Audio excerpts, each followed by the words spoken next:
আপনার নামে যখন রক্ত ঝরছে বছরের পর বছর ধরে, আপনার নামে যখন খুনোখুনি হচ্ছে, আপনার নামে যখন গোটা দুনিয়ার মুসলমানরা দুই ভাগে ভাগ হয়ে যাচ্ছে, আপনার নামে যখন এই শান্তিপূর্ণ মেহনতটাও পদে পদে বাধাগ্রস্ত হচ্ছে, আপনার নামে যখন দেশে দেশে ফিতনা নৈরাজ্য, যেই ফিতনা হলো হত্যার চাইতো জঘন্য, কোরআনে নাই যে ফিতনা হত্যার চাইতো জঘন্য, আপনার নামে ফিতনা ছড়া যাচ্ছে, আপনার ন্যূনতম যদি ইজ্জত থাকে, ন্যূনতম যদি বিবেক থাকে, ন্যূনতম যদি গায়রত থাকে, আপনি নিজের ইমানের দাবিতে, হায়ার দাবিতে, লজ্জার দাবিতেই নিজের পথ ছেড়ে ইস্তেফা দিবেন। এই দেশে যদি 14 কোটি মুসলমান থাকে, 18 কোটির মধ্যে 90% মুসলমান, তো 90% নাই গেলাম, ধরলাম 13-14 কোটিও যদি ধরি, তাহলে যেই দেশে 14 কোটি মুসলমান থাকে, ওই দেশে স্বাধীনতা 53 বছর পরও এত বেশ্যাখানা, এত পতিতালয় আইনি ভাবে কিভাবে খোলা থাকে? যেই দেশে 14 কোটি মুসলমান থাকে, ওই দেশে মদের বারের লাইসেন্স গুলো আজও কেড়ে না নিয়ে কিভাবে থাকতে পারে? যেই দেশে 14 কোটি মুসলমান থাকে, ওই দেশের হাটে ঘাটে, মাঠে, অলিতে গলিতে, সড়কে, সব জায়গায় ভাস্কর্যের নামে, মূর্তির নামে, এগুলো দিয়ে পুরো দেশটাকে রহমতের ফেরেশতা যাতে আসতে না পারে, এর জন্য কিভাবে ব্যবস্থা করতে পারে? যেই দেশে 14 কোটি মুসলমান থাকে, ওই দেশের অর্থনীতির ভিত্তি সুদ দ্বারা কিভাবে পরিচালিত হতে পারে? যেই দেশে 14 কোটি মুসলমান থাকে, ওই দেশে 1400 আলেমকে নিয়ে বছরের পর বছর কারাগারে কিভাবে ফেলে রাখে? যেই দেশে 14 কোটি মুসলমান থাকে, ওই দেশে বাবরের ইজ্জত নিয়ে কিভাবে ছিনিমিনি খেলতে পারে? যেই দেশে 14 কোটি মুসলমান থাকে, ওই দেশে আমার ভাইয়ের রক্তে টঙ্গীর মাঠকে কিভাবে রঞ্জিত করতে পারে?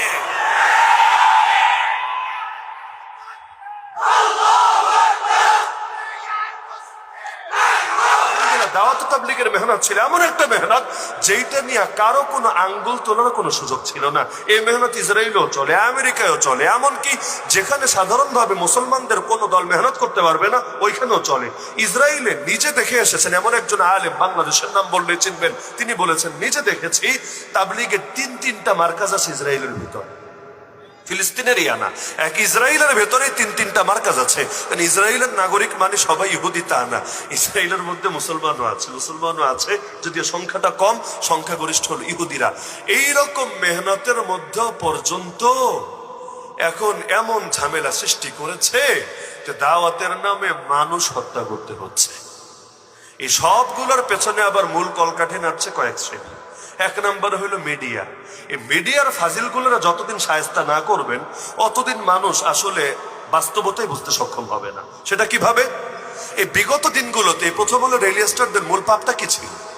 মূল পাপ ছিল এখানে ওরা এক একটা ন্যারেটিভ দাঁড় করানো, ওই ন্যারেটিভটা সরকারের হাতে তুলে দিত, তথ্য সন্ত্রাস ঘটাতো, এরপর সরকার শুধু ওইটারে মাঠে ময়দানে প্রয়োগ করতো। যেমন ওরা ন্যারেটিভ দাঁড় করিয়েছে, হুজুর মানুষ মানে একটু মৌলবাদী, আর একটু দিন কায়েমের কথা বললে, ইসলাম বিজয়ের কথা বললে পুরোই জঙ্গিবাদী।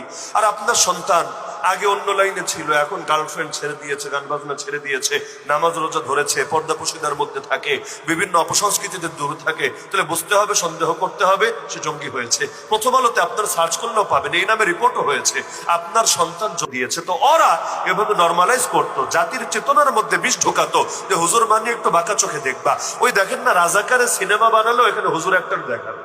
71-এ কয়টা রাজাকারের মুখে দাড়ি ছিল, কয়টার গায়ে সুন্নতে জামা ছিল, কিন্তু রাজাকার মানে হুজুর মানুষ এবং একটু মুরব্বী টাইপের মানুষ, গায়ে সুন্নতি জামা আছে, মাথার মধ্যে তার টুপি আছে, মুখে দাঁড়িয়ে আছে। এই চেতনাগুলো মিডিয়াগুলোই তো দাঁড় করিয়েছে। তো ওরা রাস্তা খুলে দিত আর সরকার সেই রাস্তা ধরে জুলুম চালাতো। এখন দেখবেন, আমি এই কথাটা সবগুলো মিডিয়াকে টার্গেট করে বলছি। মিডিয়া মানে এই যে আমাদের ওয়াজের মিডিয়া না, এই মিডিয়া মানে ওই প্রিন্ট মিডিয়া, ইলেকট্রনিক মিডিয়া যারা আছে, আল্লাহর ওয়াস্তে আপনারা জুবায়ের পন্থী আর সাদপন্থী এই গাঁজাখুরি শব্দ ব্যবহার করা বন্ধ করে। সাদপন্থী ভার্সেস জুবায়ের পন্থী, এভাবে দ্বন্দ্বটা দেখানোর চেষ্টা করা হয়। বিভিন্ন দলের মধ্যে গ্রুপিং থাকে না, ওই টাইপের একটা গ্রুপিং, যে সাদপন্থী ভার্সেস জুবায়ের পন্থী। কিসের সাথে কি? পান্তাবাতে কি? সাদ সাহেব কি বাংলাদেশের লোক? আরে বাংলাদেশের লোক, তিনি কি বাংলাদেশের আমির? ওরাও কি বলে তিনি বাংলাদেশের আমির? না, ওরা বলে তিনি বিশ্ব আমির। তার মানে সাদ সাহেব একজন আন্তর্জাতিক ব্যক্তি, ভালো কথা। জুবায়ের সাহেব কি? জুবায়ের সাহেব কি আন্তর্জাতিক ব্যক্তি না বাংলাদেশের একজন ব্যক্তি? আচ্ছা, তিনি কি বাংলাদেশের তাবলিগ জামাতের বর্তমান আমির? না। বর্তমানে তাবলিগ জামাতের কি একক কোন আমির আছে নাকি? যদি না থাকে তাহলে জুবায়ের পন্থী মানে কি? সাদপন্থী মানে বোঝায় সারা দুনিয়াতে যারা সাদ সাহেবের অনুসরণ করে। জুবায়ের পন্থী বললে কি বুঝাবে? আফ্রিকায় যারা তবলিগ করে এদের কয়জন জুবায়ের সাহেবরে চিনে? মিডল ইস্টে যারা তবলিগ করে কয়জন জুবায়ের সাহেবরে চিনে?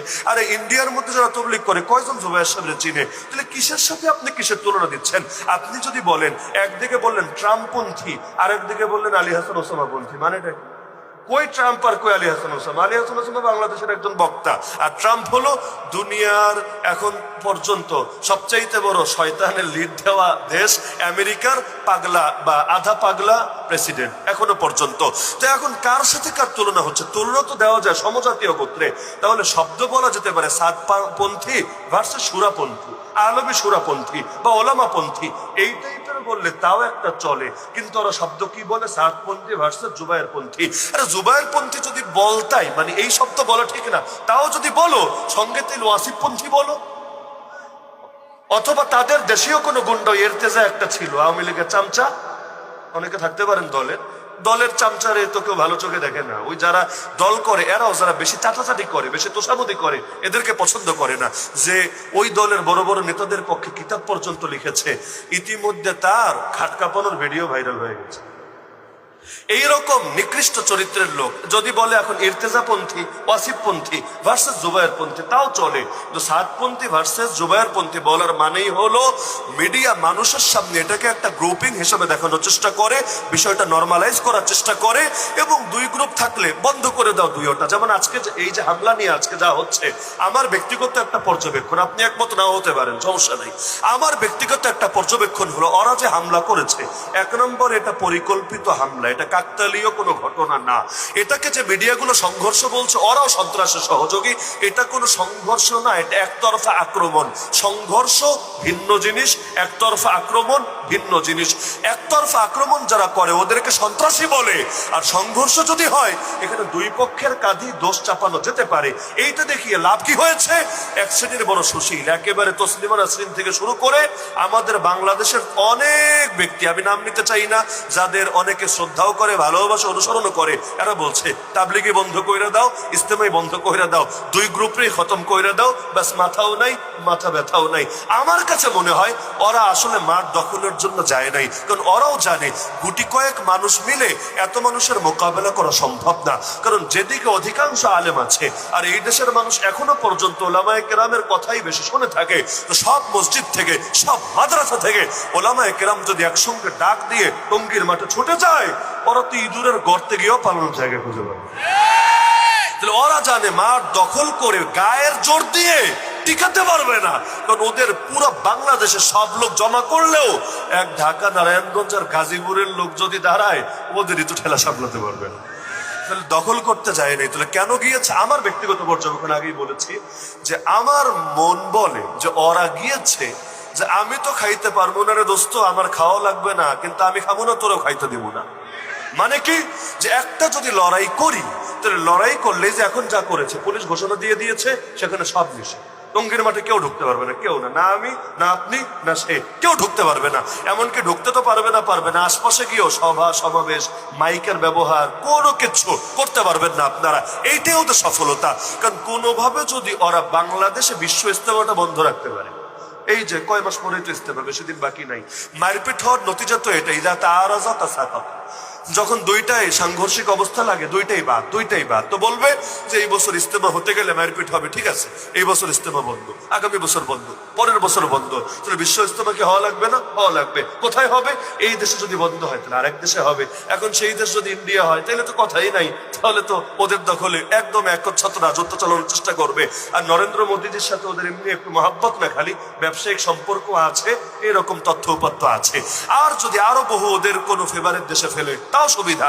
কারণ এত বছর ধরে বিশ্ব ইস্তেমা এক জায়গায় হয়ে আসছে, হঠাৎ করে এটা পাল্টালে দিন শেষে বিজয়টা তাদের পক্ষেই যাবে, তাদেরই সুবিধা হবে। তো ওরা চায় না যে এটা এককভাবে দখল করবে, কারণ এটা ওদের সাধ্যের কথা না, কিন্তু ওরা চায় খাবে না, কাউরে খাইতেও দিবে। কিছু দুষ্ট বন্ধু থাকে, আপনি খেতে বসেছেন, বলবে দোস্ত আমারেও দে, বলবেন না বেটা তোরে দিব না, একদম থুতু দিয়ে দিবে আপনার সামনে, থুতু দিবে কেন? কারণ ওর থুতুওয়ালা খাবার কি আপনি খাবেন? আপনার তো রুচিতে আসবে না। আপনি বলেন দা এটা খাবোই না, ও আস্তে করে নিয়ে ওর থুতুই খাবে, কি সমস্যা আছে? অথবা এটা পরিষ্কার করে নিয়ে সুন্দর মতো খেয়ে নিবে। এই ফাজিলরা চাচ্ছেই এটা দ্বন্দ্ব লাগিয়ে মানুষকে বুঝাবে যে আসলে তাবলীগের মধ্যে গ্রুপিং ঢুকেছে, সুতরাং আপাতত স্টপ থাক, দুই গ্রুপকে শান্ত করে দাও। যারাই বলছে যে আপাতত দুই গ্রুপকে শান্ত